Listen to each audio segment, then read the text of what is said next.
సమాజంలో ఉద్యోగం చేసినప్పుడు బదిలీలు సహజమని మంచిర్యాల ఏసీపీ ఆర్ ప్రకాష్ తెలిపారు. లెక్సేటిపేట సర్కిల్ ఇన్స్పెక్టర్ అల్లం నరేంద్ర ఆత్మీయ వీడ్కోలు సమావేశంలో ఆయన మాట్లాడారు. ప్రతి ఉద్యోగి విధులు సక్రమంగా నిర్వహించినప్పుడు, ఉద్యోగానికి న్యాయం చేసినప్పుడు అధికారులు, సిబ్బంది ప్రజలకు ఎప్పుడూ గుర్తుండిపోతారని ఆయన పేర్కొన్నారు. అటువంటి ఉద్యోగుల్లో సిఐ నరేంద్ర ఒకరిని కొనియాడారు. అనంతరం బదిలీపై వెళ్తున్న సిఐ నరేంద్రకు మంచిర్యాల డివిజన్ పోలీస్ అధికారులు పుష్పగుచ్చాలు అందచేసి సాలువాతో సన్మానించారు.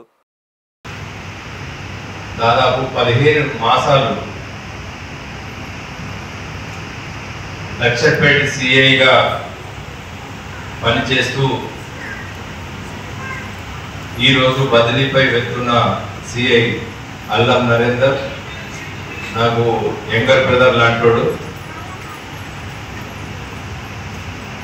ఈ బదిలీ మీరు అందరు వక్తలు మాట్లాడింది విన్న తర్వాత అతని మీద ఏ అభిప్రాయం ఉందో మీకు నాకు అర్థమైపోతా ఉంది. తర్వాత గత 15 సంవత్సరాల నుంచి కావచ్చు, నా డౌట్ 2010 నుంచి 15 సంవత్సరాల నుంచి ఒక ఆఫీసర్ బదిలీపై వెళ్తున్నారు అని అన్నప్పుడు ఇంత పెద్ద మొత్తంలో వీడ్కోలు సమావేశము ఏర్పాటు చేయడం ఇది మొట్టమొదటిసారి నేను చూస్తాను.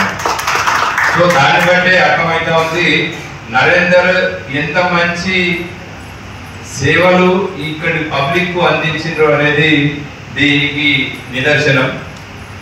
సో బదిలీపై వెళ్తున్న అన్న మాట నాకు ఒక వారం రోజుల క్రితం తెలిసింది.